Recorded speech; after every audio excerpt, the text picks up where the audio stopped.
Welcome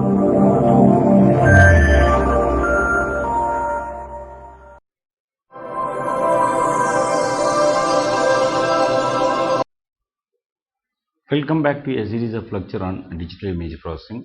So in this discussion, I am going to talk about PCA. PCA is nothing but principal component analysis.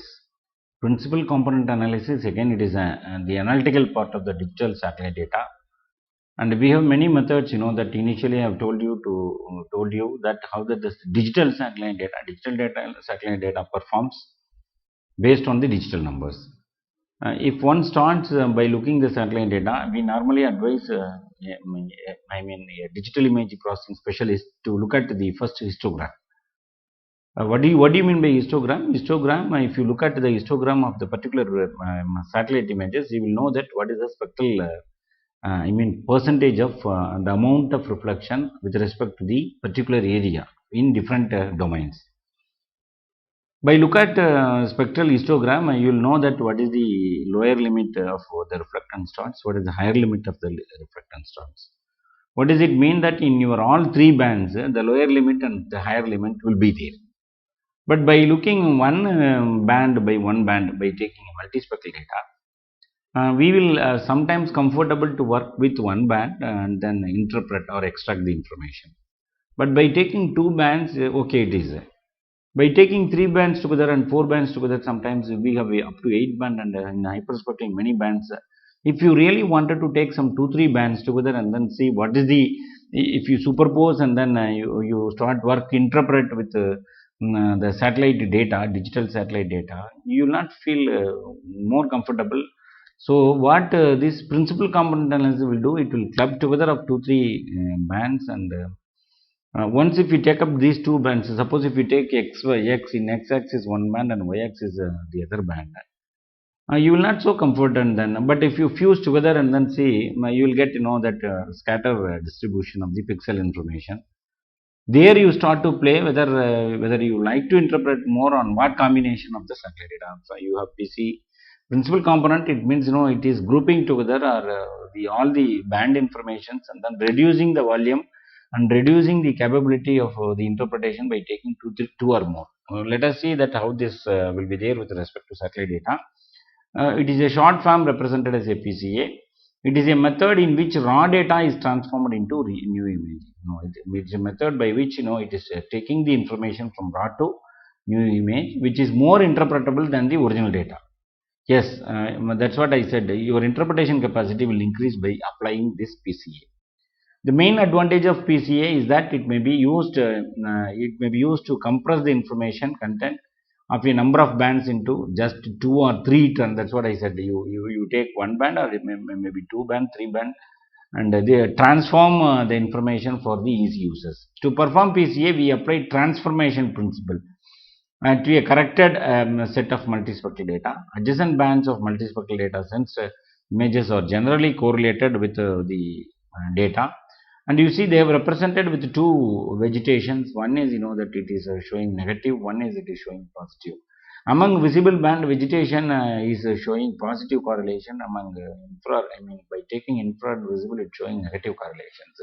So multi-band visible near infrared images of vegetated area will show negative correlation, between NIR and visible band shows positive correlation among visible bands.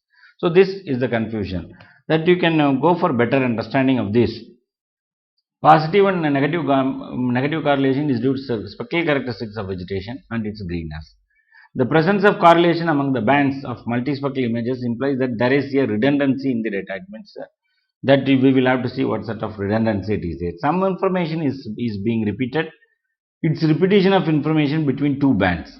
Let us select two variables, spectral bands x and y. You see, you take two variables and assume that these two variables are perfectly correlated. What will get? You will get exact correlation between these two.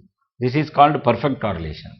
And these two variables are correlated. The resultant will be straight line. If it is correlated perfectly, you will get straight line. Instead of analyzing two variables by taking separately this variable, you take two and then see if it is correlated. You will by studying instead of these two, you can now analyze the what is that the relation between this correlation between these two variables as a slanting line of A and B. So we can get more information conveyed by that line, which is dimensional axis. Know where it is coinciding, whether this line is coincided near here, or what is the scatter. No, this normally will come by taking the pixel value. Once if you plot, this line will come from this line. You will be able to identify why it is moving, why it is not correlated, and which image is highly correlated for my studies. No, there are 8 10 combinations you can do. You can play with your satellite, I mean digital images. If these two variables are not perfectly correlated, there may be dominant direction of variability. Yes, if this the dominant direction of variability is chosen as a major axis, the second minor axis is perpendicular to the dominant direction. This will be there. You see, a plot is you have taken these two and then it is plotted, and you have all scattered information of your pixel value on both sides. You see, you get, there are two combinations of now if I am interested to see this combination, because it is not the length of this line, I mean correlation between this pixel is less compared to this, so I feel this AB is the better combination or the correlation between these two to study for any of the object interpretation. A plot and figure here using the axis AB and CD. You have the axis AB and CD here rather than the conventional axis X and Y. And the variability along the CD, you see X and variability along the direction CD is very small, so it can be neglected. You don't need to study the variation of C and D. The use of a single axis AB rather than both XY axis accomplish the reduction in the size of the data set. It will this is a very important point in PCA. The reduction in the size of the data set is the major principle of PCA. It will reduce since a single coordinate axis AB replaces separate two different band information. So this will reduce the data sets and give more space for good interpretation. The information conveyed by the set of coordinates on the axis AB is greater than the information conveyed by the set of measurement by X and Y at both sides. Here the data means multispectral data. You have two band A, band B, and variability means variance of scatter plot in the center portions. If we have two variables there, we can have one dimension. If you have two variables, you have only one dimension. If you have more variables, assume that if data sets or bands, if more than number of spectral band, this PCA will help us.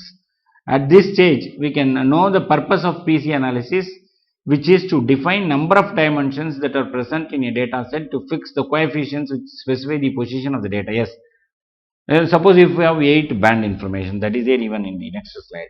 You can have 2 band and then see that which band is going to help you for interpreting any of your interest of the object. This is the PCA image derived from by using IRS data. Because of band correlation in PCA, what one see in band 1 is not so much different from what one see in band 4. Sometimes not so much you will get, but if you correlate, you will get. If we decorrelate all useful bands at once we perform PCA, you will get lot of information. For those of you who have had linear algebra, we are making eigenvectors throughout of this. Eigenvectors contain contribution of each band of each PCA. PCA for this purpose, two-band mathematical space. Imagine creating two new axes that describe the maximum variability of the two bands is going to be used. That is two band with one integration. The slope, that is a line called M, slope M, is the measure of the correlation of the two band. If it is 0, no correlation. If it is positive, both increases. If it is negative, one increases and one decreases. That's what we have seen in the earlier slide. This is positive, both increases. This is negative, one increases, one decreases. You see, you have a combination. If you take this one PC1, if you take this one PC2, if you take the relations PC3. Yes, these are the images out of it. You see the PC1 image of the same area, PC2 image of the same area, and in PC3 I could be able to draw more attention on the linear features, and in PC1 ridges are highlighted. In PC4, see so many new informations like this you'll be able to interpret. But look at all combinations. PC5, you see even the larger pattern of the linear ridges are highlighted very excellently. In PC7, you see you get some more information in between in the ridges. So if we interpret like this, what would be better using ratios as input in RGS Pro? It is there. You can also use 8 band informations. Write the list of what is correlating strong positive and negative values in each PC1 and to PC6 or 7. What you are seeing, use a swipe tool and over the RGB 432 image, I have highlight strong positive and negative values as red and blue respectively. You see, they have done. I have done an exercise in PC1. It is positively correlated. In PC2, this is negatively correlated, positively correlated, negatively correlated. See, you have plenty of options to look at your digital images to extract or interpret more and more information.